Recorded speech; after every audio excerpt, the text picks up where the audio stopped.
Ito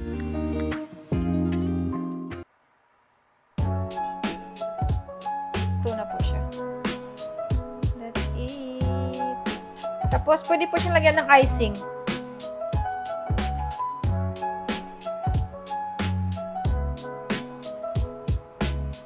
Sarap.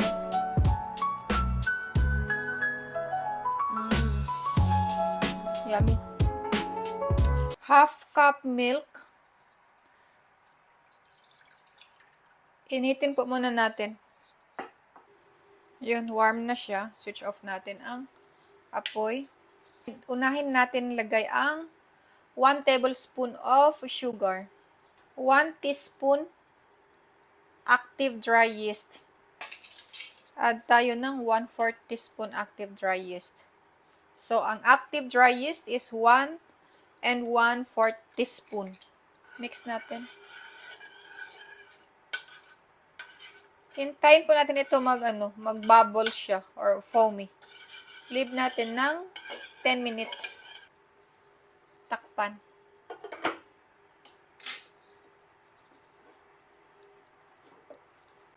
Dito po, mag-melt tayo ng 1/4 cup of butter or margarine. Or kung wala, pwede oil. Yan po. Melt na siya. So, ready na to. So, yan. Ganda po ng pag-bubbles niya. Ready na po yan. Pag ganito, ready na. So, mag-add tayo ng 1/4 cup of butter, melted butter. Margarine or oil kung walang Kung wala kayong butter margarine, pwede po oil. 1/4 cup of brown sugar. 2 cups of all-purpose flour. 1 teaspoon vanilla. Vanilla powder gamit ko. Pwede siya liquid. Para mabango ang ating tinapay. 1/2 teaspoon salt.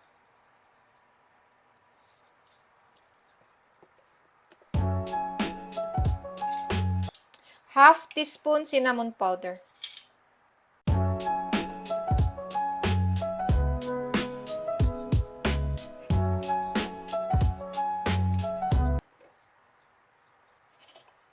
Nag-form na po siya ng bowl. I-rest po natin ito ng 20 minutes. Huwag takpan. Para mamaya madali siyang imasa at hindi masyado dumikit sa kamay. After 20 minutes po na ni-rest natin siya, now ready to masa. Ito 1/4 nag-set aside ako para sa magamit natin for masa. Para sa pagmamasa. So, good tayo na. Harina.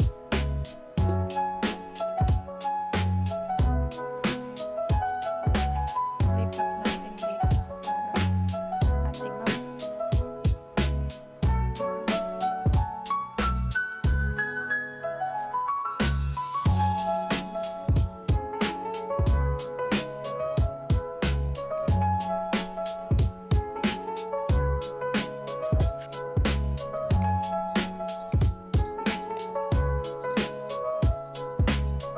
So, after 10 minutes, okay na po yung dough natin. Ready to na siya, patubuin. Smooth na siya.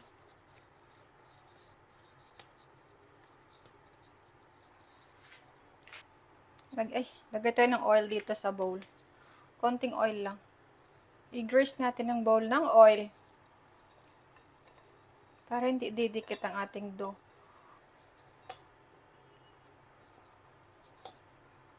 Kailangan ma-coat siya ng oil. So, yan. Leave natin ito ng 1.5 hour to 2 hours until mag-double ang size. Takpan. After 2 hours, ang ganda po talaga ng pagtubo ng ating harina. Wow! So nice. Gawa tayo ng filling. 2 tablespoon brown sugar. 1 teaspoon cinnamon powder.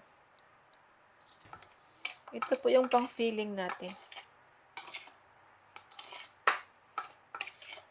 I-punch po muna natin. Para matanggal ang hangin. Lagyan po muna natin ng baking paper yung ating tray kung saan natin lulutuin ang ating cinnamon roll.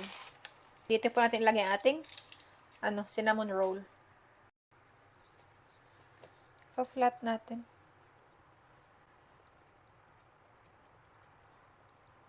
Yung iba, mini-measure ito eh. Kung gaano siya kahaba. Ito, tansyahin lang natin kung ilan ang magkasya sa ating tray. Brush po natin siya ng butter. Dahan-dahan hindi siya mapunit. Para kakapit ang ating filling na ating sugar at saka cinnamon.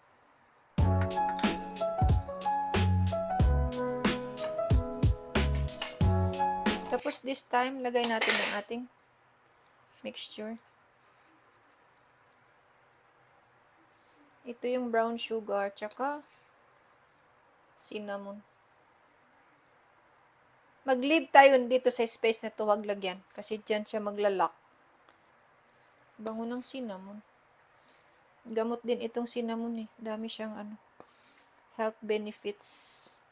Pwede mix sa tsaa natin. Breakfast tsaa. Or sa coffee. Kung coffee ang iniinom. And then, i-roll po natin. Dito tayo mag-umpisa mag-roll. I-roll natin yan.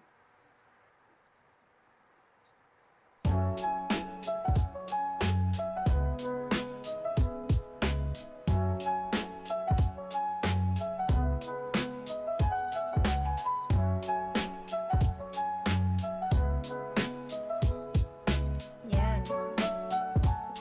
8 lang po ang kakasya dito sa molder. Dito sa tray natin, 8 lang ang kakasya. 8 na piraso. So, divide natin ito into 8. Gamit ako nito yung pang floss, pero malinis to. Or kung may pangkat kayo ng parang spatula, na yung plastic, pwede din yun, lagyan ng oil.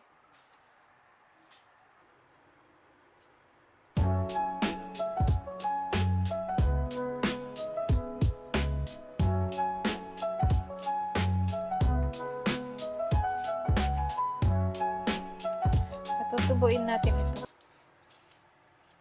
ng 1 hour. 45 minutes to 1 hour. Until mag-double yung size niya. Takpan. Kaka-happy mag-bake. Kakatanggal stress. Mabubusog pa tayo. Tanggal pa stress natin. Lagay sa warm place.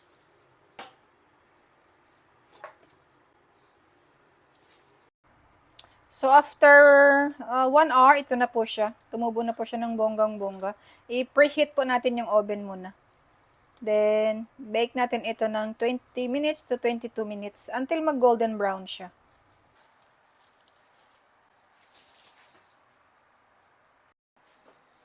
Bake natin ng 190 degrees. So, after 22 minutes, luto na po siya. That's it.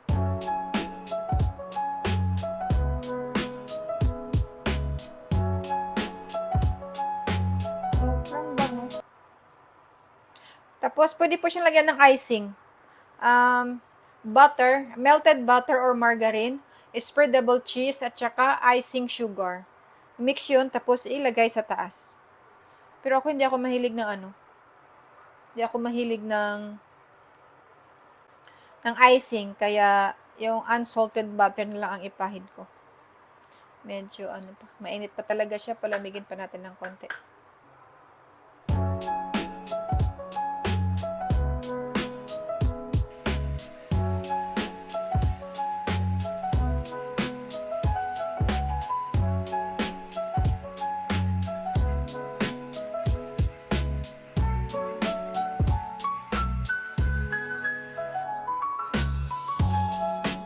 Cinnamon bread.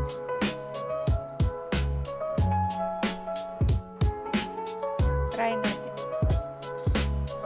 Wow. Sarap.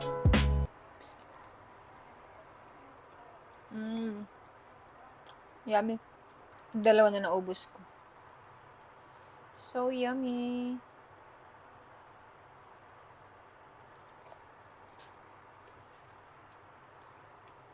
Yung dopa lang niya, sarap na.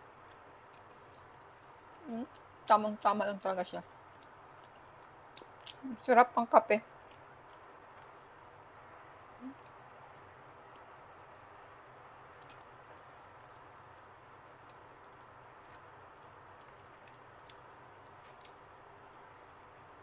Yummy. Sarap. Malambot. So that's it. Please click like and subscribe to my YouTube channel and hit the notification bell para po updated kayo kung may bagong videos upload ako. Thanks for watching!